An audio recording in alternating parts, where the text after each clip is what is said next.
Friends ನಮಸ್ತೆ ಎಲ್ರಿಗೂ. ಇದೇನು ಕಾಡ ನೋಡಿ. ಸೊ ಮೆಲ್ಲೆ ಬಂದು ನೋಡಿ, ಕಾಡಿಂದ ಆ ಊರಿನ ಕಡೆ ಬರ್ತಾ ಇದೆ.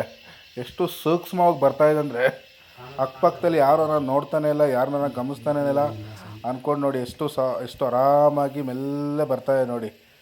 ಸೊ ಇದು ಆಗಿರೋಂಥ ನಮ್ಮ ಆನೆ ಸ್ಪಾಟ್ ಅಂತಲೇ ಹೇಳ್ಬೋದು. ಅದು ಆನೆ ಹೆಡ್ ಆಫೀಸ್ ಅಂತಲೇ ಕರೀತಾರೆ ನಮ್ಮ ಕೊಡಗಿನ ಭಾಗದಲ್ಲಿ.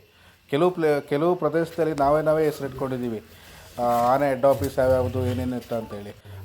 ಅಲ್ಲಿ ನೈಟ್ ಹೊತ್ತು ಏನೋ ಜನ ಹೋಗೋಕ್ಕೆ ಭಯಪಡುವಂಥ ಪ್ಲೇಸ್ಗಳು ತುಂಬ ಇದ್ದಾವೆ ನಮ್ಮ ಕೊಡಗಿನಲ್ಲಿ. ಸೊ ಸದ್ಯಕ್ಕೆ ವಿಚಾರಕ್ಕೆ ಬರೋದಾದರೆ, ಈ ಆನೆ ಬಂದು ನಮ್ಮ ಮಾಲ್ದಾರೆ ಜಂಕ್ಷನ್ನೇ ನೋಡಿ. ಆ ಜಂಕ್ಷನಿಂದ ಈ ಆನೆ ಫಾರೆಸ್ಟಿಂದ ತೋಟದ ಕಡೆ ದಾಟ್ತಾ ಇರೋದು. ಮೆಲ್ಲೆ ಬಂದು ಒಂದು ಎರಡು ನಿಮಿಷ ನಿಂತ್ಕೊಂಡು ನೋಡಿ ಸುತ್ತಮುತ್ತ ಯಾರಾದರೂ ನೋಡ್ತಾ ಇದ್ದಾರೆ ಏನು ಅಂತ ನೋಡಿ ಮೆಲ್ಲೆ ಇಳಿತಾ ಇರೋದು. ಎಷ್ಟು ಚೆನ್ನಾಗಿ ಇಳಿದು ಆರಾಮಾಗಿ ನೋಡಿ, ಆ ಕಾಲೆಲ್ಲ ಆ ಮಣ್ಣಿಗೆಲ್ಲ ಕೊಟ್ಕೊಂಡು ಆರಾಮ್ಸಾಗಿ ಹತ್ತಾ ಇದೆ ಅಂತೇಳಿ. ರೆಗ್ಯುಲರ್ ಬರೋ ಆನೆ ಏನೋ, ಬಟ್ ಆದರೆ ಇವತ್ತು ಡೇ ಹೊತ್ತೇ ಬಂದುಬಿಟ್ಟಿದೆ. ಯಾಕಂದರೆ ಮಳೆ ಮಾಡಲ್ವಾ, ಒಂದು 2:30-3 ಗಂಟೆಗೆಲ್ಲ ಫುಲ್ಲು ಅಲ್ಲಿ ಮಳೆ ಬಂದಿತ್ತು ನೆನ್ನೆ. ಸೊ ಫುಲ್ ಕತ್ಲೆ ಆಗಿತ್ತು. ಫುಲ್ ಕತ್ಲೆ ಅಂತಂದರೆ ಮಳೆಯಿಂದ ಏನೋ ಒಂಥರ ಮಳೆ ಮೋಡದಿಂದ ಕತ್ಲೆ ವಾತಾವರಣನೇ ಅಲ್ಲಿತ್ತು. ಸೊ ಈ ಆನೆ ಮೆಲ್ಲೆ ಬಂದು ಇವಾಗ ತೋಟದ ಕಡೆ ಹೋಗ್ತಾ ಇದೆ. ಸೊ ಅಲ್ಲಿ ಸುತ್ತಮುತ್ತ ಇರೋರು ಸ್ವಲ್ಪ ಎಚ್ಚರಿಕೆಯಿಂದ ಇರಬೇಕು. ಏನಕ್ಕಂದರೆ ಆನೆ ಈಗ ನೆನ್ನೆ 2:30 ಗಂಟೆ ದಾಟಿದೆ, ಸಂಜೆ ಹೋಗಿರ್ಬೋದು. ಬಟ್ ಹೋಗಿರಂದರೆ ಎಸ್ಟೇಟ್ ಒಳಗೆ ಇರೋವಂಥ ಚಾನ್ಸಸ್ ತುಂಬ ಇರುತ್ತೆ. ನಾನು ಎಲ್ಲ ಆನೆಗಳ ಬಗ್ಗೆ ವೀಡಿಯೋ ಮಾಡ್ತಾ ಇರ್ತೀನಿ. ಆದರೆ ಈ ಆನೆ ಒಂಥರ ಅಟ್ರಾಕ್ಟಿವ್ ಆನೆ ನೋಡಿ. ಅದಂತ ಎಷ್ಟು ಚೆನ್ನಾಗಿದೆ ಅಂತೇಳಿ, ಒಂದು ಚೂರು ಡೆಂಟ್ ಆಗಿಲ್ಲ ಅನ್ಕೋತೀನಿ. ಅದು ಹುಟ್ಟಿದ ಮೇಲೆ ಏನು ದಂತ ಬಂದಿದೆ ನೋಡಿ, ಅದೇ ದಂತ ಇವಾಗಲೂ ಮೇಂಟೈನ್ ಮಾಡಿದೆ. ಅಂದರೆ ಹುಟ್ಟಿದಾಗ ಚಿಕ್ಕದಾಗಿರುತ್ತೆ, ದೊಡ್ಡದಾಗ್ತಾ ಆನೆ ಬೆಳೀತಾ ನೋಡಿ. ದಂತ ಶೇಪು ಎಲ್ಲ ಎಷ್ಟು ಚೆನ್ನಾಗಿದೆ ಅಂತೇಳಿ, ಉದ್ದಕ್ಕೆ 2 ಕಡೆ ಕೂಡೋಗಿದೆ. ನಮ್ಮ ಜೂನಿಯರ್ ಭೋಗೇಶ್ವರ ಆನೆ ಇದೆ ನೋಡಿ, ಅವ್ನು ಸ್ವಲ್ಪ ಡೌನ್ಗೆ, ಇವನು ಸ್ವಲ್ಪ ಸ್ಟ್ರೈಟ್ ಇದೆ ಅಷ್ಟೇ. ತುಂಬ ಚೆನ್ನಾಗಿದೆ ಆನೆ. ಇರ್ಬೋದು ಒಂದು 45-50 ವರ್ಷ ಇರ್ಬೋದು. ಸದ್ಯಕ್ಕೆ ಯಾರಿಗೂ ದಾಳಿ ಮಾಡ್ದೇ ಬಂದಿದೆಯಪ್ಪ, ಬಂದು ತೋಟದೊಳಗೆ ಏನು ಸಿಗುತ್ತೆ ತಿನ್ಕೊಂಡು ಸುಮ್ಮನೆ ಹೋಗ್ಬಿಡಿ, ಯಾರು ಕಣ್ಣು ಕಾಣಬೇಡ. ಸುಮ್ಮನೆ ಮತ್ತೆ ಕ್ಯಾಪ್ಚರಿಂಗು, ಶಿಫ್ಟಿಂಗು, ಅದು ಇದು ಅಂತೇಳಿ ಇಲ್ಲಿದೆಲ್ಲ ನೀನೇ ಮಾಡ್ಕೊತೀಯ ನೋಡಿ. ಎಷ್ಟು ಚೆನ್ನಾಗಿ ಬರ್ತಾಯಿದೆ ನಡ್ಕೊಂಡು ಅಂತೇಳಿ. ಸೊ ಈ ಆನೆ ಬಂದು ಅಲ್ಲಿದಲ್ಲ, ಆ್ಯಕ್ಚುಲಿ ಇದು ಬಂದು ನಮ್ಮ ಕಬಿನಿ ಫಾರೆಸ್ಟ್ ಆನೆ. ಬಟ್ ಅದು ಸೇಮ್ ಟು ಸೇಮ್ ಇದೆ ಅಲ್ವಾ. ಅದ್ರದ್ದಂತ ಇದೇ ರೀತಿ, ಇದ್ರದ್ದು ಅದೇ ರೀತಿ ಇದೆ ಅಲ್ವಾ. ಸ್ವಲ್ಪ ವೇರಿಯನ್ಸ್ ಇರಬೇಕಷ್ಟೇ.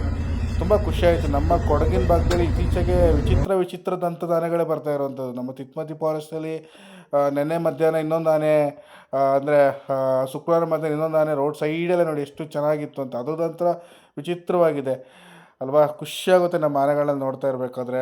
ಹಾಗೆ ಸದ್ಯಕ್ಕೆ ಕೊಡಗಿನಲ್ಲಿ ಬರೋದಾದರೆ ಆಡಾಗಲೇ ಆನೆಗಳು ದಾಟ್ತಾ ಇರ್ತವೆ. ಶಾಲೆ ಮಕ್ಕಳಾಗಿರ್ಬೋದು, ಕೂಲಿ ಕಾರ್ಮಿಕರಾಗಿರ್ಬೋದು, ಇಲ್ಲ ಡೈಲಿ ವಾಹನ ಸವಾರರಾಗಿರ್ಬೋದು, ಎಚ್ಚರಿಕೆಯಿಂದ ತಿರುಗಾಡಿ. ನಮ್ಮ ಮಾಲ್ದಾರೆ ಸಿದ್ದಾಪುರ ಭಾಗದಲ್ಲಿ ಆನೆಗಳಿಗೆ ಯಾವುದೇ ರಿಸ್ಟ್ರಿಕ್ಷನ್ ಇಲ್ಲ.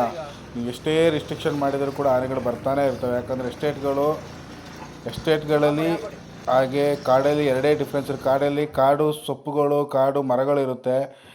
ತೋಟದಲ್ಲಿ ಕಾಡು ಮರಗಳೇ ಇದ್ದು ಒಳ್ಳೆ ಮೆಣಸು ಇರುತ್ತೆ, ಕಾಫಿ ತೋಟ ಇರುತ್ತೆ. ಬಿಟ್ಟರೆ ಬೇರೆ ಏನು ವೇರಿಯನ್ಸ್ ಇಲ್ಲ. ಅಲ್ಲಿ ಏನು ಬೇರೆ ಎಕ್ಸ್ಟ್ರಾನೂ ಬೆಳೆಯಲ್ಲ. ಆನೆಗಳಿಗೆಲ್ಲ ಒಂದೇ ರೀತಿ ಕಾಣೋದ್ರಿಂದ ಕಾಡೊಳಗೆ ಬಂದು ಅಲ್ಲಿಂದ ಹಲಸಿನಕಾಯಿ ಅದು ಇದೆಲ್ಲ ತಿನ್ಕೊಂಡು ಆರಾಮಾಗಿ ಹೋಗ್ತವೆ ಅಷ್ಟೇ. ಓಕೆ. ಸೊ ಇಷ್ಟು ಇದರ ಏನೋ ಅಪ್ಡೇಟ್. ನಾನು ಪೂರ್ತಿ ವೀಡಿಯೋ ಹಾಕಿರ್ತೀನಿ ನೋಡಿ. ನಮ್ಮ ಆನೆಗಳ ದಂತಗಳು ಯಾವ್ಯಾವ ರೀತಿ ಇದೆ ಅಂತೇಳಿ, ಒಂದೊಂದು ದಂತಗಳು ಒಂದೊಂದು ಮುತ್ತುಗಳು ಅನ್ಬೋದು, ಅಷ್ಟು ಚೆನ್ನಾಗಿರೋ ದಂತಗಳು. ಖುಷಿಯಾಗುತ್ತೆ ಆನೆಗಳು ನೋಡ್ತಾ ಇದ್ದರೆ. ಓಕೆ.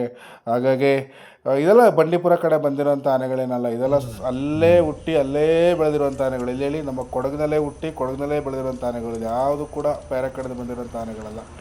ಹಾಗಾಗಿ ಇವಕ್ಕೆ ಚೆನ್ನಾಗಿ ರೂಟ್ಗಳು ಗೊತ್ತಿರುತ್ತೆ. ಯಾವ ತೋಟದಲ್ಲಿ ಅಲ್ಲೇನು ಸಿಗುತ್ತೆ, ಅಲ್ಲೆಲ್ಲಿ ನೀರು ಸಿಗುತ್ತೆ, ಸೊ ಅಲ್ಲಿ ಯಾವ ಡೀಪ್ ಏರಿಯಾ ಇದೆ, ಅಂದರೆ ಅಲ್ಲಿಂದ ಎಸ್ಕೇಪ್ ಆಗೋಕ್ಕೆ ಯಾವ ಬೇರೆ ದಾರಿಗಳಿದೆ, ಎಲ್ಲನೂ ಚೆನ್ನಾಗಿ ತಿಳ್ಕೊಂಡೇ ಆನೆಗಳು ಬಂದಿರೋವಂಥದ್ದು. ಓಕೆ. ಕೆಲವು ಆನೆಗಳು ಬರ್ತವೆ ನೋಡಿ, ಗಾಬರಿ ಆಗಿಬಿಡ್ತವೆ. ಆನೆಗಳು ಬೇರೆ ಕಡೆಯಿಂದ ಬಂದಿರೋಂಥ ಆನೆಗಳಿಗೆ ಎಲ್ಲಿಂದ ಓಡಬೇಕೇನಂತ ಗೊತ್ತಾಗಲ್ಲ. ಇಲ್ಲಿನ ಆನೆಗಳಿಗೆ ನಾನು ಇದೇ ಜಾಗದಲ್ಲಿ ಬಂದಿದ್ದೀನಿ, ಹೋಗ್ತಾ ಇದ್ದೀನಿ ಅಂತಲೇ ಗೊತ್ತು. ಇತ್ತೀಚಿನ ಆನೆಗಳು ಏನಾಗಿದೆ ಗೊತ್ತಾ, ರೋಡ್ ಸೈಡಲ್ಲಿ ಲದ್ದಿ ಸಮೇತ ಹಾಕಲ್ಲ. ರೋಡ್ ಸೈಡಲ್ಲಿ ಲದ್ದಿ ಹಾಕ್ಬಿಟ್ರೆ ನಾನು ಹಿಡಿದ್ಬಿಡ್ತಾರೆ, ನಾನು ಇಲ್ಲಿದ್ದೀನಿ ಅಲ್ಲಿದ್ದೀನಿ ಅಂತ ಗೊತ್ತಾಗ್ಬಿಡುತ್ತೆ ಅಂತೇಳಿ. ಲದ್ದಿಯಲ್ಲಿ ಹಾಕು ತೋಟದ ಒಳಗಡೆ, ರೋಡ್ ಸೈಡಲ್ಲಿ ಸಮೇತ ಹಾಕಲ್ಲ. ಅಷ್ಟು ಕೇರ್ಫುಲ್ಲಾಗಿ ಬಂದು ಅಷ್ಟು ಕೇರ್ಫುಲ್ಲಾಗೇ ಹೋಗ್ತವೆ ಆನೆಗಳು.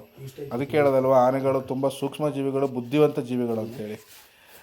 ಓಕೆ. ಹೋಪ್ ವಿಡಿಯೋ ಇಷ್ಟ ಆಯ್ತು ಅನ್ಕೋತೀನಿ. ಹಾಗೆ ದಯವಿಟ್ಟು ವಿಡಿಯೋ ನೋಡಿ, ಸಬ್ಸ್ಕ್ರೈಬ್ ಮಾಡಿ, ಲೈಕ್ ಮಾಡಿ. ಇನ್ನಷ್ಟು ವೀಡಿಯೋಗಳಿಗೆ ನನ್ನ ಪೇಜನ್ನು ಫಾಲೋ ಮಾಡಿ ಅನ್ನುತ್ತಾ ವಿಡಿಯೋನ ಎಂಡ್ ಮಾಡ್ತಾಯಿದ್ದೀನಿ. ಹಾಗೆ ಸೊ ನಿಮಗೆ ಆನೆ ಇಷ್ಟ ಆಗಿದರೆ ಕಮೆಂಟ್ ಮಾಡಿ. ಆನೆ ಇಷ್ಟ ಆಗಿದೆ ಅಂತಂದರೆ ಈ ವಿಡಿಯೋ ಇಷ್ಟ ಆಗಿದರೆ ಕಮೆಂಟ್ ಮಾಡಿ ಅಂತ ವಿಡಿಯೋನ ಹೆಣ್ಣು ಮಾಡೋಣ. ನೆಕ್ಸ್ಟ್ ವಿಡಿಯೋದಲ್ಲಿ ಮತ್ತೆ ಸಿಗ್ತೀನಿ. Thank you so much.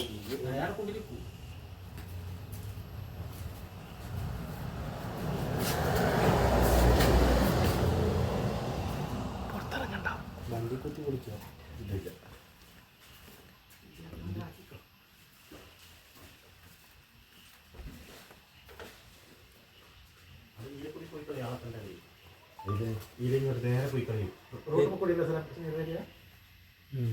പാടന്മാരി പോയിട്ട് പോയിക്കൂടെ ചൊലൊന്ന് വരാണ്ട് ഒന്ന് തരും.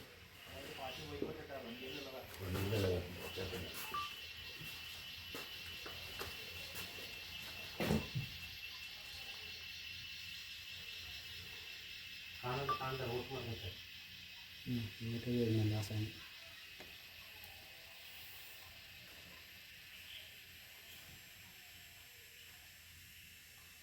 Subhanallah.